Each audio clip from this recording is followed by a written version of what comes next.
So this letter is from May 30th, 1920. Kafka writes, just how well, comma, Milena, do you know human nature? I sometimes have my doubt. For example, when you wrote about Werfel, you wrote with love and maybe only love. But this love is without understanding, and even if you ignore all that, Werfel is and just stick to the accusation that he's fat, which moreover seems to me unjustified, even though I only see him in passing. I think Werfel is growing more and more beautiful and lovable from year to year. Don't you know that fat people alone are to be trusted? Only in strong walled vessels like these does everything get thoroughly cooked. Only these capitalists of airspace are immune from worry and insanity. To the extent it is humanly possible, and only they can calmly about their business. Okay, only they can go calmly about their business. And someone once said, they are the only useful citizens of this planet, for they provide warmth in north and shade in south. Of course, this can be twisted around, but then isn't it true? Alright. There's the question of being Jewish. You ask me if I'm a Jew. Maybe that's just a joke. Maybe you're only asking if I'm one of those anxious Jews. In any case, as a woman from Prague, you can't be as innocuous in this respect as was, for instance, Mathilde, Hen's wife. Perhaps you don't know the story. It seems to me I had something more important to tell you. Besides, I'm convinced I'll somehow harm myself, not so much with the story as with its telling. But you should also hear something nice from me. For once, Missner, a German Bohemian writer, not Jewish, tells it in his memoirs. Mathilde was always annoying him with her outbursts against the Germans. The Germans are malicious, pedantic, self-righteous, petty, pushy, in short, unbearable. But you don't know the Germans at all, Messner finally replied. One day, after all, the people Henry sees are German journalists, and here in Paris, all of them are Jewish. Oh, said Mathilde, you are exaggerating. There might be a Jew among them here and there. For instance, Seifert. No, said Messner. He's the only one who isn't Jewish. What? Said Mathilde. You mean that Jettels, a large, strong, blonde man, is Jewish? Absolutely, said Messner. But what about Bamberger? Bamberger too? But Arnsten? The same. And they went on like this, exhausting all of their acquaintances. Finally, Mathilde got annoyed and said, you are just pulling my leg. In the end, you'll claim that Kohn is a Jewish name too. But Kohn is one of Henry's nephews, and Henry is Lutheran. Missner had nothing to say to that. In any case, you don't seem to be afraid of Jews. And that is rather heroic, considering the last two generations of Jews in our cities and all, joking very far aside, when a pure innocent girl says to her relatives, let me go, and moves to one of these cities. It means more than Joan of Arc departing from a village. Furthermore, you may reproach Jews for their particular type of anxiety. Nevertheless, such a general accusation shows a more theoretical knowledge of human nature than a practical one. More theoretical because, first, the reproach does not, according to your earlier description, apply to your husband. Second, according to my experience, it does not apply to most Jews. And third, it only applies to isolated cases. But then, very strongly as it does to me, the strangest thing of all is that the reproach is generally unfounded. Their insecure position, insecure within themselves, insecure among themselves, would above all explain why Jews believe they possess only whatever they hold in their hands or grip between their teeth. That furthermore, only tangible possessions give them a right to live, and that finally they will never again acquire what they once have lost, which swims happily away from them, gone forever. Jews are threatened by dangers from most improbable sides, or to be more precise, let's leave the dangers aside and say they are threatened by threats. An example close to you. It's true, I may have promised not to speak about it at a time when I scarcely knew you, but now I mention it without hesitation as it won't tell you anything new. Just show you the love of relatives, and I won't mention names and details since I have forgotten them. My youngest sister is supposed to marry a Zek, a Christian. Once he was talking with one of your relatives about his intention of marrying a Jew, and this person said, anything but that, just don't go getting mixed up with Jews. Listen, our Milena, etc. Where am I trying to lead you with all this? I have lost my way a little, but that doesn't matter, because you have accompanied me. Then we are both lost.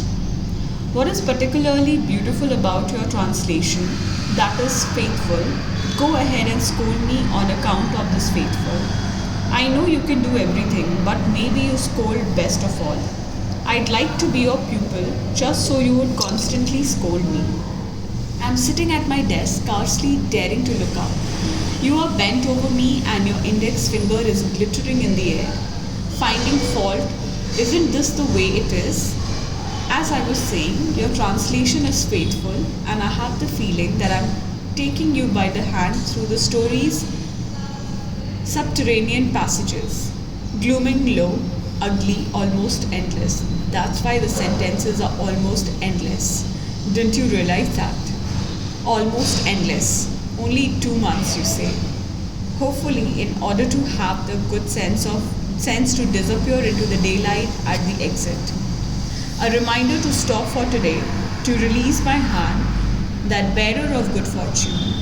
Tomorrow I'll write again and explain why I, inasmuch as I can speak for myself, cannot come to Vienna, and I will not be satisfied until you say, he is right. Now these are subtext or postscripts. Please write the address a little more legibly. Once your letter is in envelope, then it's already virtually my property, and you should treat other people's property more carefully, with a greater sense of responsibility.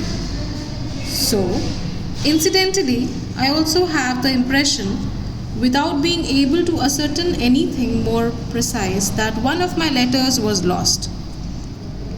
Jewish anxiety. Instead of fearing that the letter might have arrived safely.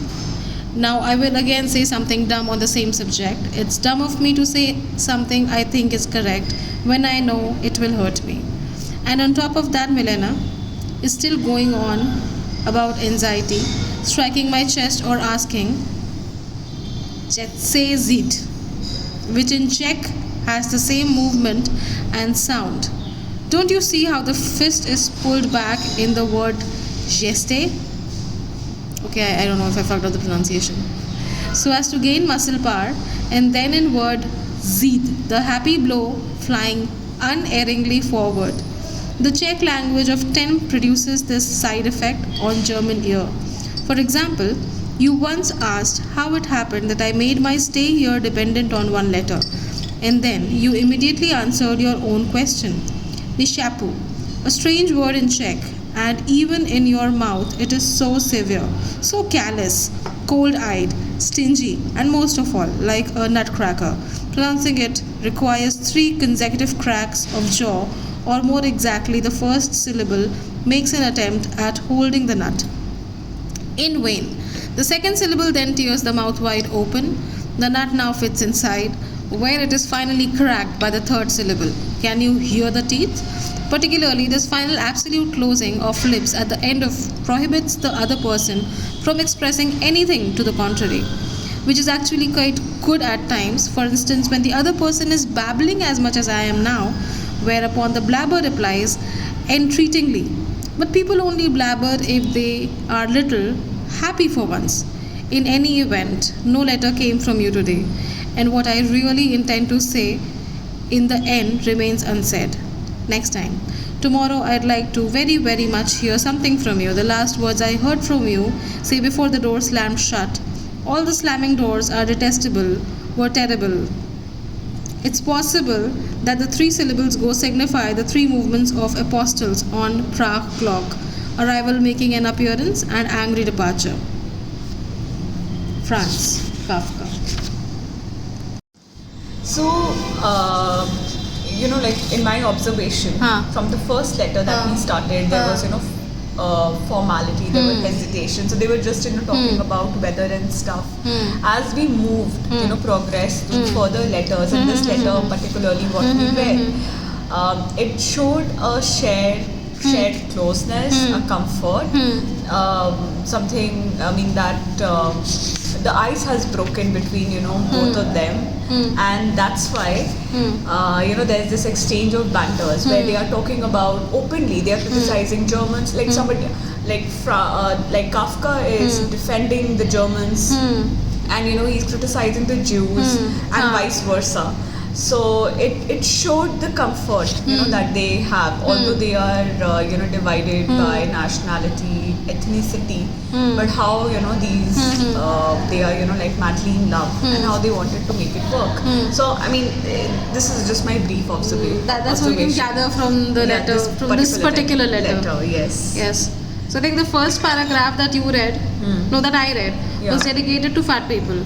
They're talking about some guy, or I don't know, I am assuming it's a guy, it's Werfel. And then the second paragraph, they skip to Jews. And they criticize Jews, and he's like, he's also critical of the fact that she's critical of Germans. Germans. Right. So this is happening. And this goes on for a long time. And in most of this criticism, it's basically banter going on. No, he's just replying to what she must have said, and it has irked him in some way or the other. And then in postscripts, my favorite part, actually, मैंने ये वाला line पढ़ के book लिया था, ये वाला. Okay. So I was passing through and I read this, and I'm like, I would like to know more about this. When he writes, please write the address a little more legibly. Once your letter is in envelope, then it's already virtually my property, and you should treat other people's property more carefully, with a greater sense of responsibility. So I found that the fact that the letter that you wrote to me, when you put it in an envelope, it becomes my property. So treat my property very nicely. I find that way of describing, very intimate. Right. Like, that your letter is mine now. Yeah. Like, so just treat it very nicely. Right. So I liked it. I like that very much. So so the third part of the letter, which is these postscripts where he's telling about, it starts with letter thing, and then he says that's my letter, and then I don't know the pronunciation of this thing. Let me say it. So there's explanation of this term. A term is used which is spelled like this: JSTE Z. उस पे ऊपर मात्रा लगा है, मेरे को नहीं मालूम उसे क्या बोलते हैं. ZID. Okay, and it's pronounced like this. Steshit. Okay, it means you are Jewish.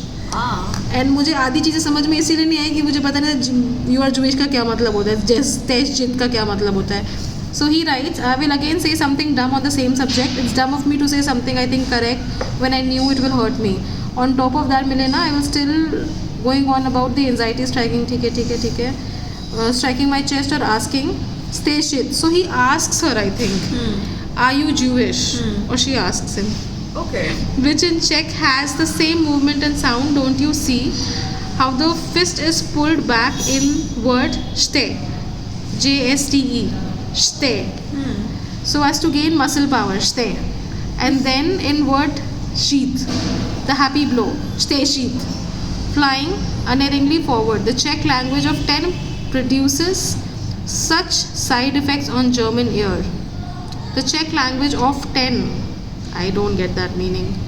For example, you once asked how it happened that I made my stay here dependent on one letter, and then you immediately answered your own question, Nishapu. I'll take a break and I'll look what Nishapu is. Wait. So yes, so मैं फिर से वापस आ चुकी हूँ and if the chain of thought is not broken already, 15 minutes हो गए. Okay. So yes, I made my stay here dependent on one letter and then you immediately answered your own question. Nehapu. Nehapu का मतलब होता है, it's a Corsican word and it means I do not understand. I feel the same, bro. I do not understand as well. A strange word in Czech, and even in your mouth, it is so severe, so callous, cold-eyed, stingy, most of all, like a nutcracker. Pronouncing it requires 3 consecutive cracks of jaw. More exactly, the first syllable makes an attempt at holding the nut. Now you tell me, इसमें से 4 syllables कैसे आ रहे हैं? 3 syllables कैसे आ रहे हैं? Sorry, 3 consecutive cracks. निशापू में. I do not understand. I do not understand. निशापू बताओ ना. Okay. Neshapu. If you break it down, it will be Neshapu. Nehapu. I'm so sorry. If anyone is listening, I'm really sorry. Nehapu. Nehapu. That's how we'll break it down. Yes. Because he's saying first syllable makes an attempt at holding nut in vain. Ne. Second syllable tears the mouth wide open. Ha. And third syllable, can you hear the teeth? Poo. I cannot hear the teeth. Particularly this final absolute closing of lips at the end prohibits the other person from expressing anything to the contrary, which is actually quite good. But people only blabber. Okay, Kafka has blabbered a number of things that I don't understand. कुछ समझ आया तुम्हें last वाले में? I did a little. You did? Yes. बताओ. So I think, again, he is expressing, he's just opening up, like this entire italics context that we just read. He is, describing in details. He wants to know more about her ethnicity, her nationality and all of that. And again, somewhere he's also feeling, that in the process he shouldn't offend her. So he's being careful, like that's why he's apologizing also, and then like correcting himself. But I also think he's really happy. That's why he's blabbering extra. Yeah. Because it's an extra long letter, because he mentions it also. Right. He mentions it also Right. that you would say that people blabber when they're happy or something. So I think something And happened. it is, like when you really like someone, you want to, impress the person. You just go on and on, like blabbering. You don't care whether you're making sense or not. You just, like keep going on. That happens. So, yeah, this letter is a testament of To that. that.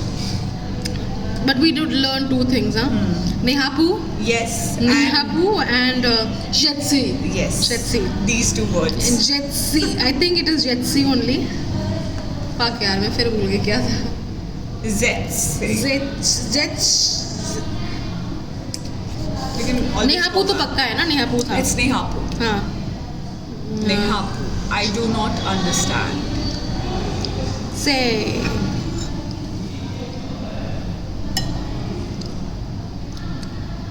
While Soumya searches that, I have to tell you the food that we are having right now, the breakfast that we are having right now Oh, is it is delish. epic. And we just can't wait to, dig into that. So there's a vegetarian breakfast platter and there's a spaghetti, mushroom spaghetti. Aglio olio. Yeah. It's pronounced Stejit. Yeah. Stejit means you are Jewish. And Nehapu क्या था? I do not understand. I do not understand. Nehapu is I do not understand. So I always remember that. I'm just gonna tell to people Nehapu. Nehapu, I don't understand. So Steshit is a Czech term and Nehapu is a Google says it's Corsican, he's saying it's Czech, so I have no idea. So this is the last. तो अगर पीछे से cut गया था please know that the timer expired or something. So we have observed 3 parts, last part, and we've not observed first part yet. we observe the last part जिसमें he's saying different things, several different things he's saying. पहले वो letter की बात करता है, like where he expresses intimacy in the first part. Right. That this letter that you've written is now my letter, so my letter, so take care of it. Also he mentions कि एक letter शायद खो गया है. But then he also mentions that it might be my anxiety and my fear. मुझे शायद ऐसा लग रहा हो पर ऐसा होना. ठीक है. हाँ, insecurity. फिर अगर से फिर उसके बाद ये हम लोग सीखते हैं 2 नए शब्द जो मैं फिर भूल गई. एक नेहापू था और एक शेदसी था शायद. You're absolutely okay okay. तो ये 2 टर्म हम सीखते हैं. इस बारे में वो बात करता है, which is why I think he's blabbering, because this has no connection to anything whatsoever. But I think I should remember it's a letter. Some might have been lost in translation, so I don't know. A strange word in Czech. Okay. Yes, and after these 2 terms, he talks about the fact that he's actually blabbering a lot. So yeah, that's it. Boys will be boys. Yes. So this happens. So we'll next do the other parts. What does the second paragraph talk about? Yeah. I'll be needing the book for this. So basically, in this, in these 2 paras, the parts of the letter, she is asked whether he's a Jewish and all of that. And as we saw that, they were describing and exchanging, views about the typical Jews who are always insecure and all of that. So he tells that, okay, you're asking a, question to me like this. Where you're saying that if I'm a Jew, in any case, as a woman, you are from Prague, you can't be as innocuous in this respect as, for instance, Matilde. So he's, giving instances and examples, and I would here need to know what this word innocuous means. So he asked her. Innocuous means? It means harmful or offensive. Innocuous. So he's harmful or offensive. Offensive. So I will say something innocuous to you, and you will not be able to bear it. Right. So and then he's giving instance of this French president Matilde's wife, who was also very. So he's giving instance of Messner's wife, Matilde, who also used to question him whether he's a Jewish and all of that. So he was not, apparently. There's a conversation between Matilde and Messner. That's what he's talking about. Right. Franz Kafka is talking about how they used to talk about French and Jewish. Yes. Right, Jewish and all these nationalities. And that's what where they exchange. Basically ये लोग जज कर रहा है, जैसे हम लोग नहीं बात करते बैठ के कि वो कायस्थ है वो तो ऐसा होगा, वो मुस्लिम है वो तो ऐसा होगा, या फिर वो पंजाबी है वो तो ऐसे होगा. That kind of conversation. Stereotyping people. Like we are really just. ये internationally भी होता है. Oh, of course. Because it's again. It's a culmination of all these thoughts, smaller thoughts, which goes into it. I think, don't you think, I'm gonna get personal here, about the fact that isn't it human nature that we tend to gravitate towards people we think or we stereotype in our head कि ये हमारे जैसा होगा. Right. Like I've seen a lot of people, they make friends with the people who are from the same community, like caste or same religion. And they tend to stick together for that very reason. Yeah, so for instance, like in college we have seen people from down south, they will always hang out it together. Always happens. Or if you go in down south, you would still see them, like the North Indians, like getting along with everyone. But then there's always a core group where they're like people from their own community. Yeah, from their own places, right. Common culture, you common see place. Marathi people hanging out mostly with Marathis. It's very rare. I think it's human nature to gravitate toward people who come from same culture, same sharing, practices and everything. Yes, in some way. So basically, we that learn officially that it's human nature. It happens all around the world. So it seems to be, this letter seems to be a good case study for sociology. It does. Right, like where they are delving into the aspects of ethnicity and categorizing, talking about all of that. And then they are just delving deeper into like what the belief system of Jews are, and their nature, like what really makes them insecure, what makes them anxious. But nevertheless, like he then defense that they are very knowledgeable, intelligent. He human only talks beings. about Yeah, he Germans does. or Jews? Jews, where he says that furthermore you may reproach, like you may see Jews, you may look down at them, but for their particular type of anxiety and all of that, nevertheless, such a general accusation shows a more theoretical knowledge of human nature than a Which practical is true. one. Jews are termed to be the most intelligent of all. Right. So more theoretical, because first, the reproach does not, according to your earlier description, apply to your husband. Second, according to my experience, so he's giving. This is experiences. Messner talking to Matilda right now. This is Right. not Franz Kafka. No. He's quoting people. Yes, Okay. yes, he's quoting them. So, according to your earlier description, apply to your husband. Second, according to my experience, it does not apply to most Jews. And third, it only applies to isolated cases. So, there is exceptional cases, everywhere. And we cannot, generalize. That's what. And again, he is also stepping into the food, Kafka. And that's how, he is, talking to Milena. So, it kind of shows, these banters that they are actually taking their relation, to a different level, from ice breaking. Primarily, I think it exists the difference between their religion or Right. from where they have sprouted, no? Their origin का difference जो है, it's a part of the conversation because Yes. she is a particular person Yes, from a and- particular place, right. he is from a particular place. So this has been like trying to prove कि नहीं तुम मुझे क्या बोल रहे हो, तुम अपने लोगों को देखो, and she is like कि तुम अपने लोगों को देखो, वो ऐसे हो ऐसे. So that's there. Yeah. What I really liked, one of the things he was talking about Jews is very true. Read that. उसमें somewhere he's written about कि Explain वो why Jews material से पकड़ करके रखते हैं They अपने हाथ possess से. only whatever they hold in their hands or हाँ. grip between their teeth. हाँ. That furthermore only tangible possessions give them a. So the time period, really matters. When this particular letter were written, they were written during World War II. So we have to consider that how these nationalities, this question were important to them because it's a matter of life and death. How the Jews were being targeted by the Germans. That's the reason I believe Milena asked this question, posed this question, and because of course she is in I love think with him. it's international version of कि तुम हमारे धर्म के हो कि नहीं हो. Correct. Asking. Like before Correct. we decide to do something about Yes. it, क्या तुम भी उतने ही कायस्थ हो या क्या तुम उतने ही यादव हो Right. हमारे So गोत्र से just belong करते हो. verifying, how Jewish are you, or how German, or whatever your nationality is. Again, it also shows an emotional quotient where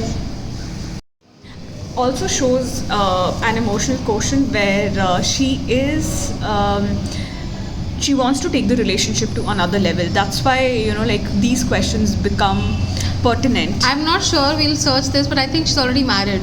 Oh, is it? Yeah. Oh, then I have not read. I'm not sure. I Okay. read it somewhere, but I'm not sure. I might be wrong. Maybe she's divorced, or maybe she's Okay. married. I don't know. All right. Because I read somewhere that they had an extramarital affair. Okay. But because I've not researched, so I cannot comment. Okay. But yes, she's trying to know this person. Right. And Right. only then she can So go ahead. it's like showing an interest. Exactly.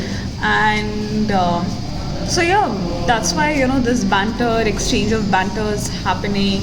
And at the same time we have to consider, considering she is translating some poems, so she's already intelligent person, she is a practical person, she doesn't want to make choices just like that. So she's verifying her facts and then wants to go ahead with him or not. Also, I mean, as I read the foreword of this particular book, it's mentioned how their relationships last only more than 2 years, considering she dies. So a lot of things remain to be explored, and we will see. But as of now, this letter seems to be an important one. I'm sure there are more important. Throws a light on a lot of things. Throws a Right. light on the relationship. Right. It throws a light of the light on the situation of Jew-German relationship. Yes, situationship and Jews and Germans relationship. Yeah. And the fact that how it not just impacted international relations, it impacted personal Human nature. relations as well. Yes. So yes, that's an example. Primarily yes, ये पूरा para उसी के लिए था ही. It was Jew-German conversation happening here.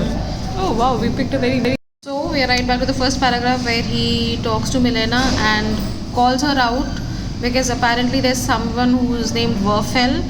I Is don't being know. fat shamed. Yeah, he is being shamed by Milena, and as we can see, our beloved Kafaka has pointed this out that Werfel is okay. Even if you ignore all that Werfel is and just stick to the accusation that he is fat, which seems to be unjustified, even though I only see him passing, I think Werfel is growing more and more beautiful and lovable from year to year. Okay, he loves fat people, she fat shames them. You were saying something. That's typically how Europeans. these Europeans feel. They feel they are blessing to the world. They are very entitled. They can do anything that they want to. She being from Vienna, Austria, they have a edge. Yes. And she's proving Yes. that by So- fat shaming somebody. We are assuming because Again, yes. that is only I think can happen. Why else will he say that you're accusing him of being fat? I don't know. I think she did fat shame him. So next few lines he just appreciates fat people in a very weird way.